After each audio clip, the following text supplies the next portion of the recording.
Hello and welcome dear students to Mathsville channel. I am MK Srivastav. You are watching a part of Basic to Higher Mathematics. In the last part, we studied about the question based on the tossing of the coins. लेकिन इस part में हम देखते हैं कि अगर दो पासे को एक साथ फेंका जाए, अगर एक पासे को फेंका जाए, तीन पासे को फेंका जाए, तब उस घटना की प्रायिकता क्या होती है, इस पर बेस्ड क्वेश्चन को हम लोग देखते हैं। तो आइए देखते हैं पहले क्वेश्चन को। पहला क्वेश्चन कहता है कि एक साधारण पासे को फेंका जाता है, उसके ऊपरी फलक पर सम संख्या आने की प्रायिकता ज्ञात कीजिए। हमें इस बात की जानकारी होनी चाहिए कि जब हम एक पासे को फेंकते हैं तो हमारा जो प्रदर्श समष्टि S बनता है वो 1, 2, 3, 4, 5, 6 प्रदर्श समष्टि हमारा हमेशा यही बनेगा जब भी हम एक पासे को फेंकेंगे, जब भी एक डाइस को रोल करेंगे तो हमारा प्रदर्श समष्टि यही बनता है। हमें प्रायिकता ज्ञात करनी है और प्रायिकता ज्ञात करते समय हमने आपको बताया था कि जिस नियम का हम पालन करते हैं उस नियम का पहला स्टेप यही है कि प्रदर्श समष्टि बनाते हैं अगर संभव हो तो। अब चूंकि संभव है तो हमने प्रदर्श समष्टि को बना लिया। इसका दूसरा स्टेप ये कहता है कि NS का मान ज्ञात कीजिए और NS का मान हो जाएगा 6। ये 6 ये वाला 6 नहीं है बल्कि इसको काउंट करने पर 6 आता है। 1, 2, 3, 4, 5, 6 काउंट करने पे आता है। उस 6 को हमने यहाँ रख दिया है। अगला है कि ऊपरी फलक पर सम संख्या आने की प्रायिकता हमें बतानी है। तो हम यहाँ लिखेंगे माना सम संख्या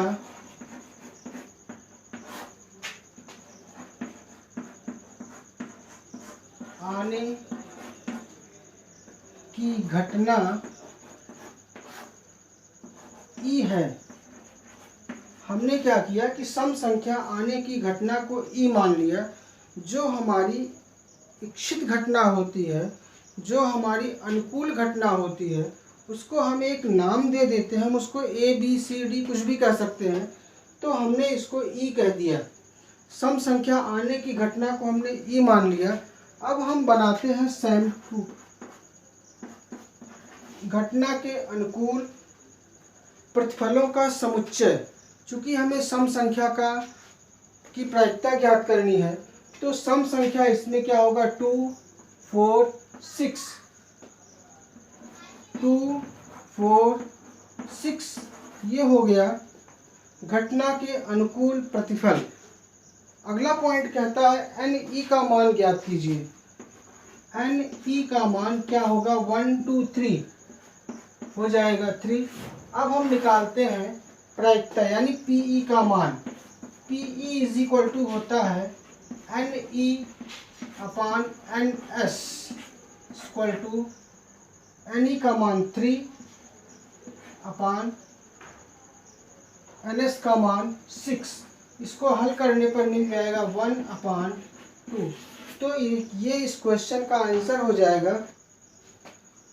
अगला क्वेश्चन कहता है कि एक पासे को एक बार फेंका जाता है।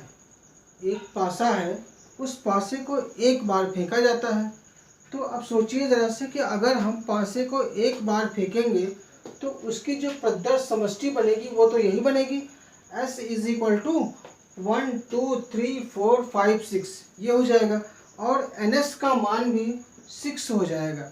अब ये कह रहे हैं कि निम्नलिखित को प्राप्त करने की प्रायिकता ज्ञात कीजिए। मतलब उसके ऊपरी सतह पर इन तीनों में से ये आता है, ये आता है और ये आता है, इस बात की हमें प्रायिकता ज्ञात करनी है। तो सबसे पहले हम फर्स्ट पार्ट की ओर बढ़ते हैं कि एक अभाज्य संख्या आने की प्रायिकता हम बताते हैं। तो हम लिखते हैं कि माना अभाज्य संख्या आने की घटना ई है। तो अब अगर हम ई का समुच्चय बनाएं तो अभाज्य संख्या क्या होगी 2, 3, 5। ये तीनों संख्याएं अभाज्य संख्याएं होंगी। इसको हम यहाँ समुच्चय के रूप में लिख देते हैं 2, 3, 5। और यहीं से हम निकालते हैं NE का मान। NE का मान क्या होगा? 1, 2, 3 NE का मान हो जाएगा। इसके बाद फिर अब हम निकालते हैं घटना की प्रायिकता, यानी कि PE का मान होता है NE अपान NS, और वैल्यूज़ को पुटअप कर देते हैं तो NE का मान 3 अपान NS का मान 36। ये NS का मान हो जाएगा 6, जो कि यहाँ से मिला हमको, और इसको कैंसिल कर देंगे तो आ जाएगा 1/2। यानी कि जब हम एक पासे को रोल करेंगे तब एक अभाज्य संख्या आने की जो प्रायिकता होगी वो 1/2 होगी। इसके अगले पार्ट हैं कि 2 से बड़ी संख्या आने की प्रायिकता हमें ज्ञात करनी है। ऊपर का क्वेश्चन तो वही है, तो इसलिए इसका प्रदर्श समष्टि और NS वही रहेगा। हम यहाँ लिखेंगे माना 2 से बड़ी संख्या आने की घटना। इस बार हम E नहीं मानेंगे, F मानेंगे, और फिर निकालते हैं NF का मान। तो NF का मान क्या होगा? 2 से बड़ी संख्या इसमें कौन है? 3, 4, 5, 6। ये 4 संख्याएं हैं जो कि 2 से बड़ी हैं, तो इसलिए NF का जो मान होगा वो हो जाएगा 4। अब हम निकालेंगे PF। PF माने घटना F की प्रायिकता। घटना F की प्रायिकता वही होगी NF, यानी कि number of favourable outcomes, upon NS total number of outcomes, equal two values को पुटअप कर देंगे हम। NF का मान 4 अपान NS का मान 6, और ये हमें देगा 2 2 ज़ा 4, 2 3 ज़ा 6, यानी कि 2/3 इस घटना का आंसर हो जाएगा। एक इसके अगले पार्ट को हम देखते हैं। इसका थर्ड पार्ट कहता है कि एक विषम संख्या आने की प्रायिकता हमें बतानी है। तो हम जानते हैं कि विषम संख्या क्या होती है। इसमें जो विषम संख्याएं होंगी 1, 3, 5, ये 3 विषम संख्याएं हैं। सैंपल स्पेस तो यही बनेगा, NS का मान यही होगा। हम लिखेंगे माना विषम संख्या आने की घटना G है। ये थर्ड पार्ट है। तो NG का मान क्या होगा? 1, 2, 3। फॉर्मूले को लगाएंगे PG, यानी कि G घटना की प्रायिकता equal to NG upon NS, और वैल्यूज़ को हम यहाँ पुटअप कर देंगे तो ये होगा 3/6, क्योंकि NG की वैल्यू 3 और NS की वैल्यू 6, और इसको सॉल्व करने पर ये हमें देगा 1/2, यानी कि एक विषम संख्या आने की घटना की प्रायिकता 1/2 होगी। कब? जब एक डाइस को रोल किया जाता है, एक पासे को फेंका जाता है। अब हम ऐसे क्वेश्चन को देखते हैं जिसमें 2 पासे को एक साथ फेंका जाता है। 2 पासे को एक साथ फेंकने पर जो NS का मान होता है वो 36 होता है, यानी कि 6 × 6 होता है। 2 पासे को जब हम फेंकते हैं तो सीधे इसका हम सैंपल स्पेस नहीं बना सकते हैं। बना तो सकते हैं लेकिन थोड़ा सा टफ पड़ेगा, इसलिए हम डायरेक्ट NS का मान समझ लेते हैं। जब भी हम 2 पासे को फेंकते हैं तो NS का जो मान होता है वो 6 का स्क्वायर, यानी कि 36 हो जाता है। एक क्वेश्चन इस पर बेस्ड हम देखते हैं। पासों का एक युग्म फेंका जाता है। एक युग्म पासों का मतलब 2 पासे एक साथ फेंके जाते हैं।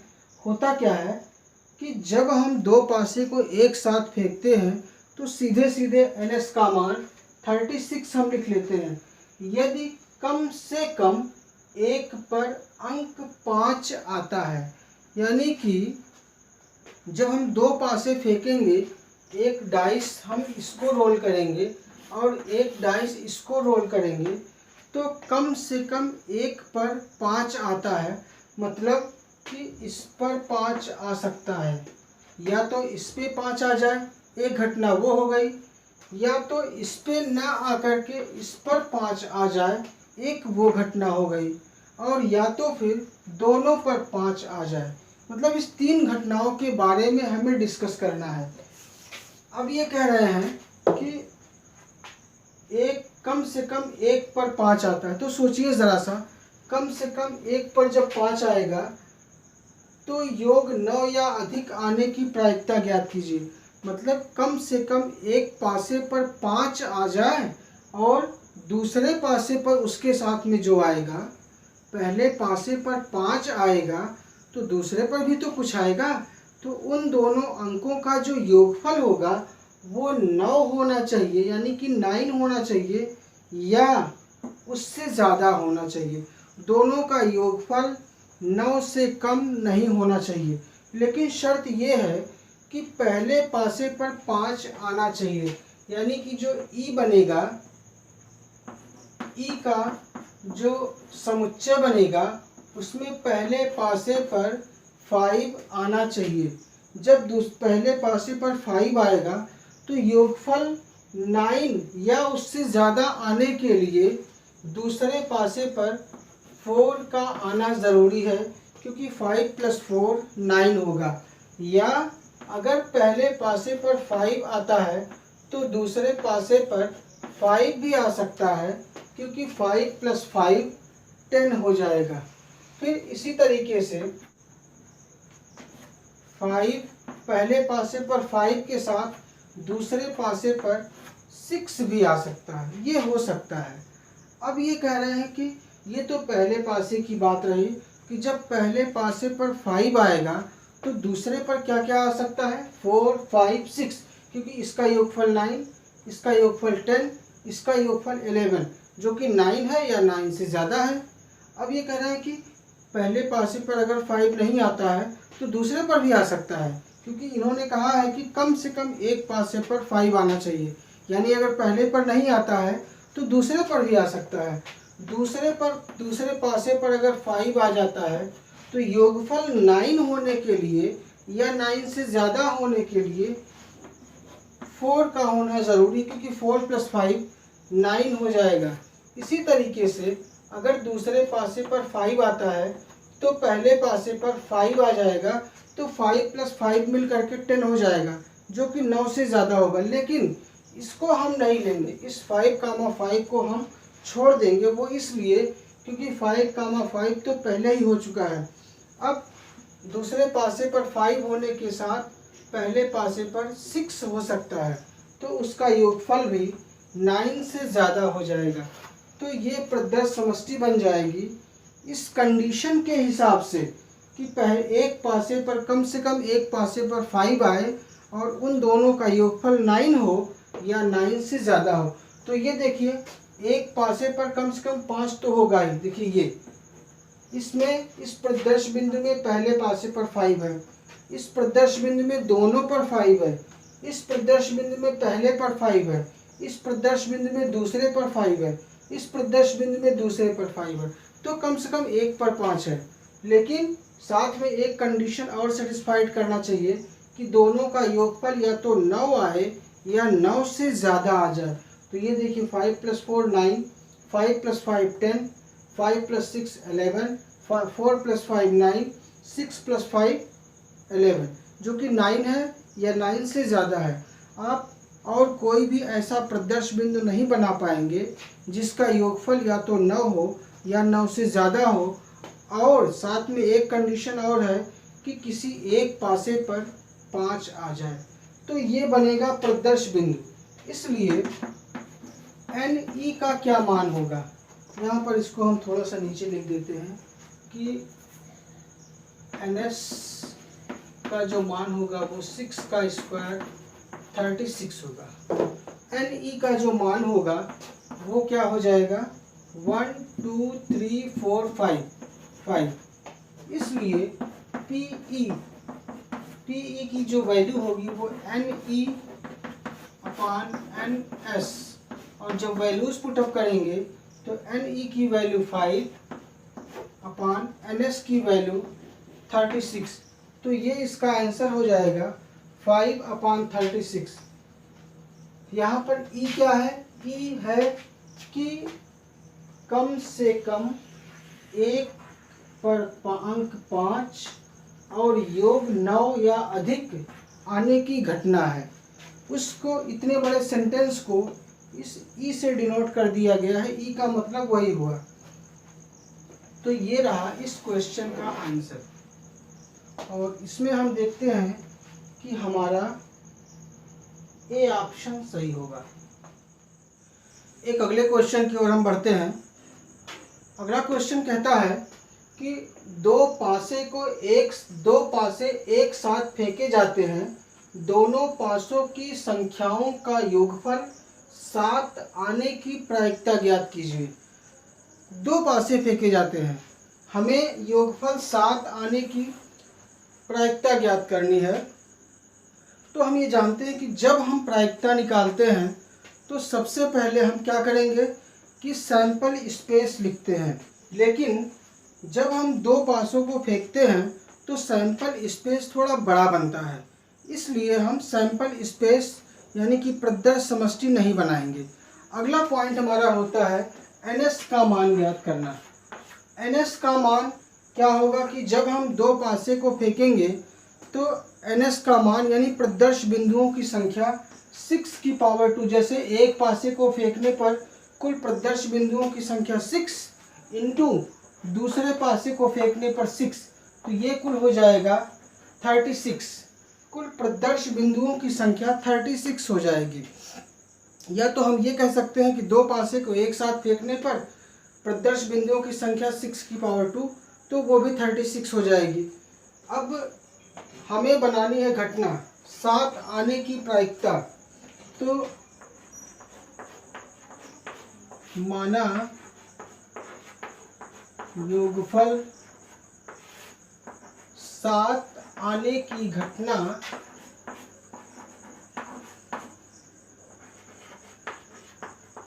इसको हम कोई नाम दे देते हैं ई। माना योगफल 7 आने की घटना ई है। तो अब योगफल 7 कैसे आएगा, यानी कि जो इसका प्रदर्श बिंदु बनेगा वो कैसे बनेगा, इसको हम पहले देखते हैं। जब योगफल 7 आएगा, सोचिए जरा सा कि जब 2 पासे हैं, पहले पासे पर 1 आ सकता है, 2 आ सकता है, 3 आ सकता है, 4 आ सकता है, 5, 6। जब पहले पासे पर 1 आता है, आता है तो दूसरे पासे पर क्या आए कि योगफल 7 हो जाए। जाहिर सी बात है, 1 है तो 6 अगर और हो जाए तो योगफल 7 हो जाएगा, यानी कि अगले पासे पर 6 आएगा। अब 1 के साथ और कोई ऐसा नंबर नहीं दूसरे पासे पर जिसका योगफल 7 हो जाए, क्योंकि 1 के साथ 1 आएगा तो 1 + 1 2 होगा, 7 से छोटा होगा। अब मान लीजिए पहले पासे पर 2 आता है। जब पहले पासे पर 2 आएगा तो दूसरे पासे पर क्या आए कि योगफल 7 हो जाए। सीधी सी बात है कि 5 हो जाएगा। ऐसे ही पहले पासे पर 3, दूसरे पर 4, ऐसे ही पहले पासे पर 4, दूसरे पर 3, यानी कि योगफल 7 आना ज़रूरी है। 2 और फिर 6, 1। इस तरीके से हम ये देखते हैं कि ये बनता है प्रदर्श समष्टि। फिर अब हम देखते हैं कि NE का मान क्या होगा। NE का मान हम देखते हैं तो 1 2 3 4 5 6, NE का मान हो गया 6। फिर निकालेंगे प्रोबेबिलिटी, इसलिए PE = NE/NS, और जब इसकी वैल्यूज पुटअप करेंगे तो 6/36 ये हो जाएगा 1/6। तो इस घटना की प्रायिकता 1/6 हो जाएगी, यानी कि इसका ए ऑप्शन सही होगा। इस क्वेश्चन को हम एक ट्रिक से करते हैं, शॉर्ट मेथड से करते हैं। इसी क्वेश्चन को हम ट्रिक से देखते हैं। हम ये जानते हैं कि NS का मान तो 36 होगा ही। 7 योगफल आने के लिए एक टेबल हमने आपको बताया था। इस टेबल में हमने आपको बताया कि जैसे अगर योगफल 2 और 12, योगफल 2 और 12 कितनी बार आते हैं, इस 2 से 1 कम बार आते हैं। ऐसे ही 3 और 11 2 बार आते हैं 4 और 10, 3 बार आते हैं 5 और 9, 4 बार आते हैं 6 और 8, 5 बार आते हैं 7 और 7, 6 बार आते हैं। ये बात आपको बताई गई है कि योगफल 2 या 12, मतलब 2 3 4 5 6 7, फिर यहाँ 7 8 9 10 11 12, आप ऐसे लिख लेंगे। इस टाइप से इसकी सेटिंग होनी चाहिए कि दोनों का योगफल 14 आना चाहिए, 14 आना चाहिए। देखिए 2 और 12 14, 3 और 11 14, 4 और 10 14, इस टाइप से होगा। तो इधर की जो संख्याएं होती हैं 2 3 4 5 6 7, इससे एक कम कर दीजिए। 2 है तो यहाँ 1 बार, 3 है तो 2 बार, 4 है तो 3 बार, 5 है तो 4 बार, 6 है तो 5 बार, 7 है तो कितनी बार आएगा? 6 बार आएगा।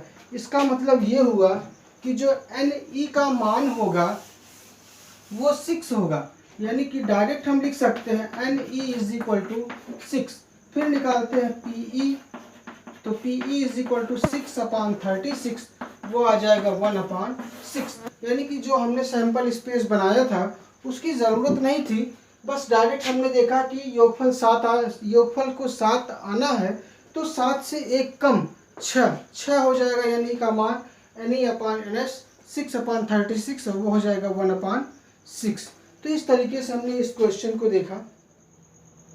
एक फार्मूला हम जानते हैं कि अगर हम 2 पासे को फेंकते हैं तो 2 3 4 या 6 का गुणज आने की जो संख्या होती है वो 36 बटे वो संख्या हो जाती है। इस पर बेस्ड एक क्वेश्चन है कि 2 पासे एक साथ उछाले जाते हैं, ऊपर आने वाले अंकों का योगफल 3 का गुणज होने की प्रायिकता बताइए। जब 2 पासे को हम एक साथ फेंकते हैं तो जो NS का मान होता है, NS का मान सीधे सीधे 36 हो जाएगा। अब ये कह रहे हैं कि 3 का गुणज, हम लिखेंगे कि माना 3 का गुणज होने की घटना E है, इसलिए NE का क्या मान होगा? NE का मान होगा सीधे सीधे 36/3, 12। यानी कि NE का मान 1 से लेकर के 36 के बीच में कितनी ऐसी संख्याएं होंगी जो 3 से विभाज्य हो, तो वो 12 संख्याएं होंगी। अब हम इसी की प्रायिकता निकाल देते हैं कि PE = NE/NS, यानी कि 12/36, वो हो जाएगा 1/3। ये इसका आंसर हो जाएगा। बहुत आराम से इस बात को हम समझ सकते हैं कि आप चाहें तो वैसे भी 3 का गुणज 3 6 9 12 15 18 21 24 27 30 33 36 12, इस टाइप से भी अगर हम जोड़ें तो NE का मान 12 होगा, यानी 3 के गुणज की संख्या 12 होगी। और वैसे भी अगर हम निकालें 36 को 3 से डिवाइड कर दें तो ये भी 12 हो जाएगा। इस तरीके से इसका आंसर हम लोगों ने देखा। अगर यहाँ 2 का गुणज पूछा होता तो NE का मान 36/2 हो जाता, जिसकी संख्या 18 हो जाती। एक अगले क्वेश्चन को देखते हैं। अगला टॉपिक हमारा 3 पासों की फेंक है। 3 पासों की फेंक पर क्वेश्चन को हम देखते हैं।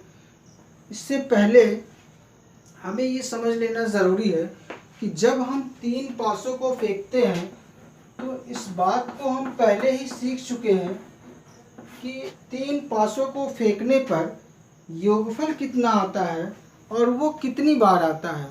3 पासों को फेंकने पर जब हम 3 पासे को लेंगे तो तीनों पासों पर कम से कम 1 1 1 ज़रूर आएगा। तो 1 + 1 + 1 3 हो जाएगा, और ज़्यादा से ज़्यादा 6, पहले पासे पर 6 आ सकता है, दूसरे पर 6 आ सकता है, तीसरे पर 6 आ सकता है। तो 6 + 6 + 6 18 हो जाएगा, यानी कम से कम 3 आएगा और ज़्यादा से ज़्यादा 18 आएगा। इसके बारे में हम लोग पीछे भी डिस्कस कर चुके हैं। अब ये 3 से संख्या बढ़ती जाती है 4, 5, 6, 7, 8, 9, 10 और ये 18 से घटना शुरू होगा 17, 16, 15, 14, 13, 12, 11। अब ये आता कितनी बार है?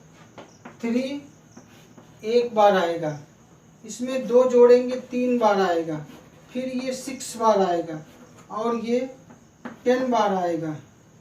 1 2 3 3 6 4 10 और ये 15 बार आएगा और ये 21 बार आएगा और ये 25 बार आएगा और ये 27 बार आता है। यानी कि 3 और 18 एक एक बार आते हैं, 4 और 17 तीन तीन बार आते हैं। ऐसे ये संख्याएं दी गई हैं। तो हमें क्या निकालना है? हमें योगफल 16 या उससे ज़्यादा आनी चाहिए। तो योगफल 16 से ज़्यादा क्या क्या आ सकता है? 16, 17, 18, 16 या उससे ज़्यादा। तो 16 6 बार आएगा, 17 3 बार आएगा और 18 एक बार आएगा। तो इस तरीके से जो NE का मान होगा वो 6 + 3 9 + 1 10 हो जाएगा। तो अब हम इस क्वेश्चन पर डिस्कस करते हैं। तो 3 पासों के लिए हम जानते हैं कि NS की जो वैल्यू होगी वो 6 की पावर 3 यानी कि 216 हो जाएगी। 3 पासों को जब हम फेंकेंगे तो NS का मान 6 की पावर 3 यानी कि 216 हो जाएगी। अब इसके बाद कह रहा है कि तीनों अंकों का योगफल कितना कितना आना चाहिए? 16 या उससे ज़्यादा।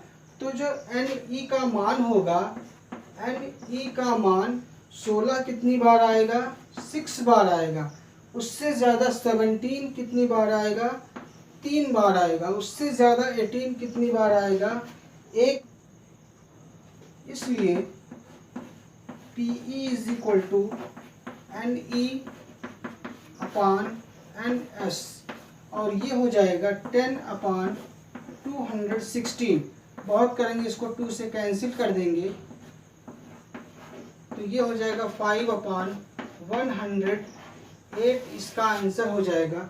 यानी कि उस घटना की प्रायिकता जबकि 3 पासे को एक साथ फेंका जाता है तो पासों के ऊपर 16, 17 या 18 आने की जो घटना होगी उसकी प्रायिकता 5/108 होगी। अब हम डिस्कस करते हैं समसंभावी घटनाओं के बारे में। तो वे 2 या 2 से अधिक घटनाएं जिनके घटित होने की संभावनाएं एक समान होती हैं उन्हें हम समसंभावी घटनाएं कहते हैं। या हम इसको इस लैंग्वेज में भी कह सकते हैं कि वे 2 या 2 से अधिक घटनाएं जिनके घटित होने की प्रायिकताएं एक समान होती हैं, जिनकी प्रोबेबिलिटी एक समान होती है, उनको हम समसंभावी घटनाएं कहते हैं। जैसे अगर हम 4 घटनाओं के बारे में डिस्कस करें, E1, E2, E3, E4, अगर ये 4 घटनाएं हैं और इन 4 घटनाओं में घटना E1 की प्रायिकता यानी कि PE1 और घटना E3 की प्रायिकता PE3 अगर ये दोनों बराबर हो जाते हैं तो इन दोनों को हम कहते हैं कि आपस में समसंभावी घटनाएं हैं। यानी कि घटना E1 और घटना E3 आपस में समसंभावी घटनाएं हैं। और इत्तेफाक से मान लीजिए कि घटना E1 की प्रायिकता या घटना E2 की प्रायिकता घटना E4 की प्रायिकता के बराबर हो जाती है तो हम कहते हैं कि E2 और E4 आपस में समसंभावी घटनाएं हैं। तो अभी तो ये हमने हवा में तीर मारा है कि हमने 4 ऐसी घटनाओं को ले लिया E1, E2, E3, E4 और हमने कहा कि घटना E1 की प्रायिकता घटना E3 की प्रायिकता के बराबर है, ऐसे ही हमने कह दिया। तो ऐसे कहने का मतलब ये हुआ कि घटना E1 और घटना E3 आपस में समसंभावी घटनाएं हैं। और फिर हमने कहा कि घटना E2 की प्रायिकता घटना E4 की प्रायिकता के बराबर है, तो इसका मतलब ये हुआ कि E2 और E4 आपस में समसंभावी घटनाएं हैं। तो सबसे पहले हम देखते हैं समसंभावी घटनाओं की परिभाषा, और उसके बाद हम देखेंगे इस पर एक एग्जाम्पल। तो आइए देखते हैं समसंभावी घटना की परिभाषा। समसंभावी घटनाओं की परिभाषा कहती है कि वे दो या अधिक घटनाएं जिनके घटित होने की संभावनाएं या प्रायिकताएं एक समान होती हैं, आपस में समसंभावी घटनाएं कहलाती हैं।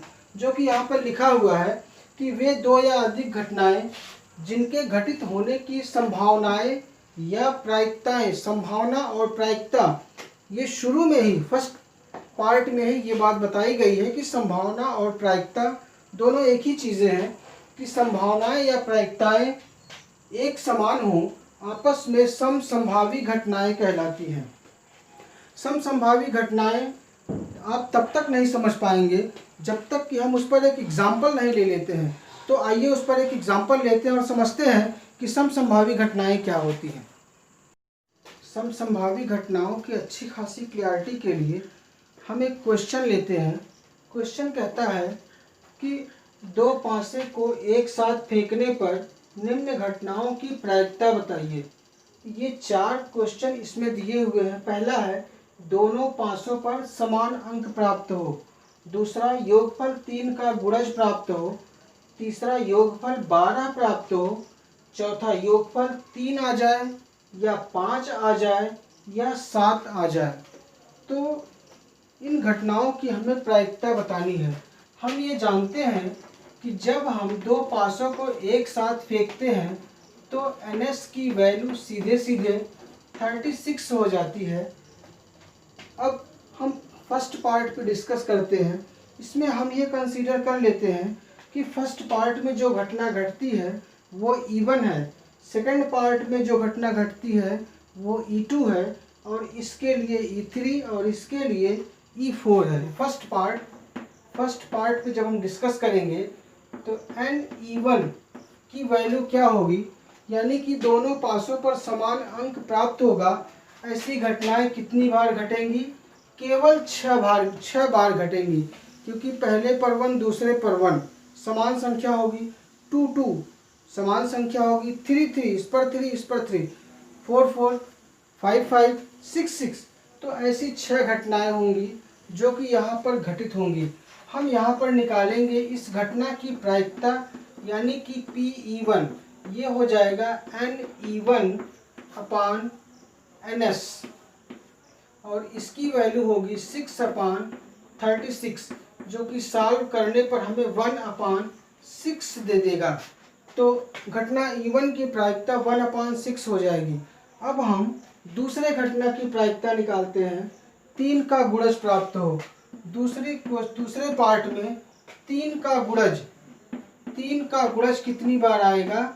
हम जानते हैं कि 36 अपान 3 जब हम करेंगे तो वो 12 आ जाएगा। 3 का गुणज 12 बार होगा।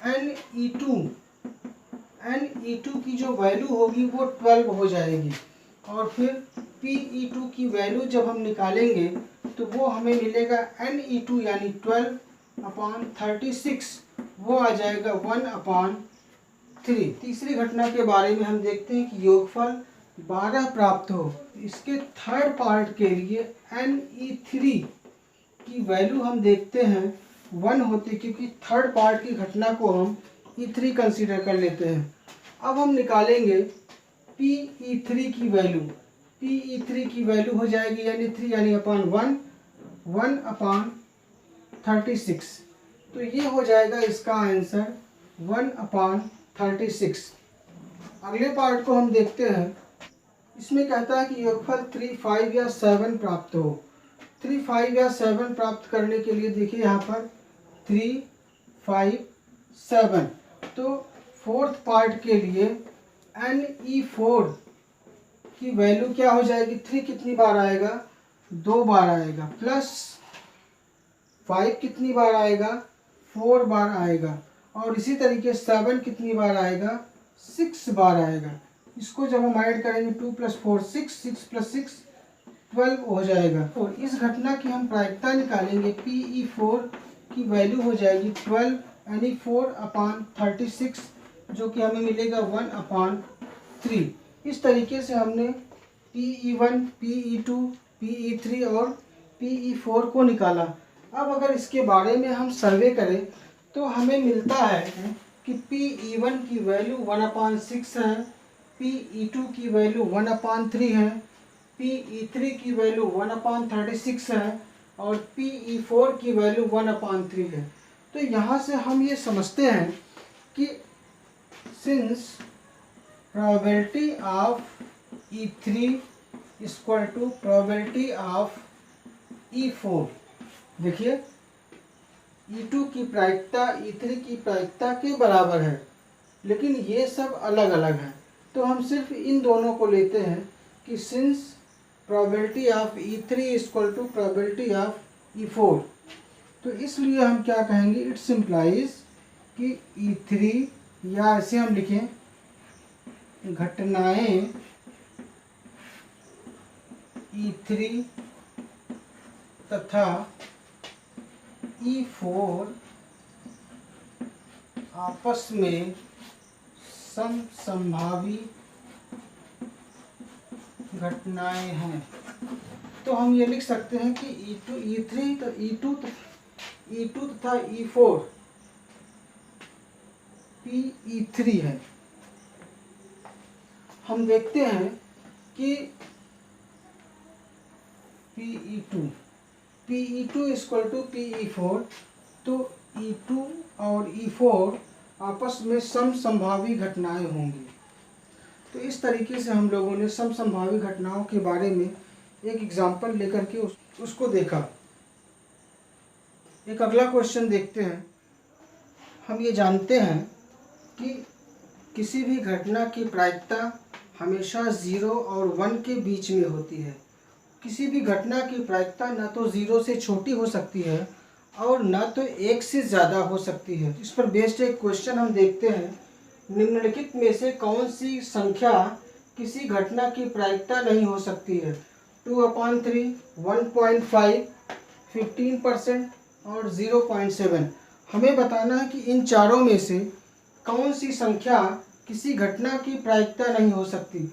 अगर हम 2/3 के बारे में डिस्कस करें तो इस 2/3 को सॉल्व करने के लिए हम 2 को 3 से डिवाइड कर देते हैं, तो हम देखते हैं कि 3 6 18, 0.6 हमें मिलेगा। इसकी वैल्यू 0.6 मिलेगी, जो कि 1 से छोटी है और 0 से बड़ी है। तो ये ऑप्शन हमारा सही नहीं हो सकता, क्योंकि ये किसी घटना की प्रायिकता हो सकती है और हमें बताना है कि कौन सी संख्या किसी घटना की प्रायिकता नहीं हो सकती है। तो ये नंबर किसी घटना की प्रायिकता हो सकती है। 1.5 की बात करें तो 1.5 यानी 1 से 0.5 ज़्यादा, यानी कि ये संख्या 1.5 1 से बड़ी है। तो जो संख्या 1 से बड़ी होगी वो किसी घटना की प्रायिकता नहीं हो सकती है, यानी कि हमारा यही ऑप्शन सही होगा। 15% के बारे में बात करें तो 15% का मतलब होता है 15/100, जो कि 1 से छोटी होगी। तो 15% किसी घटना की प्रायिकता हो सकती है और हमें बतानी है कि कौन सी संख्या किसी घटना की प्रायिकता नहीं हो सकती है। 0.7 भी 1 से छोटी संख्या है, तो ये भी किसी घटना की प्रायिकता हो सकती है, यानी केवल 1.5 ही एक संख्या है। इन चारों की बात हो रही केवल, जो कि 1 से बड़ी है और ये किसी घटना की प्रायिकता नहीं हो सकती, इसलिए हमारा ये ऑप्शन सही होगा। तो इस तरीके से हम लोगों ने दो पासों को फेंकने पर जो घटनाएं घटती हैं उसके बारे में कुछ क्वेश्चंस को देखा, समसंभावी घटनाओं के बारे में देखा। इन सब चीज़ों को हमने बहुत ही अच्छे ढंग से स्टडी किया, बहुत अच्छे ढंग से हम लोगों ने इस पर डिस्कस किया। ये बातें आपकी समझ में आनी चाहिए। अगर थोड़ी बहुत नहीं समझ में आती है तो आप वीडियो को इत्मीनान से देखिए, पास करके उसको समझिए, तो बात पूरी तरीके से आपकी समझ में आ जाएगी। और अगर बात आपकी समझ में आ जाती है तो इस वीडियो को लाइक करें, चैनल को सब्सक्राइब करें, अपने फ्रेंड्स में ज़्यादा से ज़्यादा शेयर करें और बेल आइकन को ज़रूर प्रेस करें, जिससे कि आने वाली नई वीडियोस की अपडेट का नोटिफिकेशन आपको तुरंत मिले। Thanks for watching this video.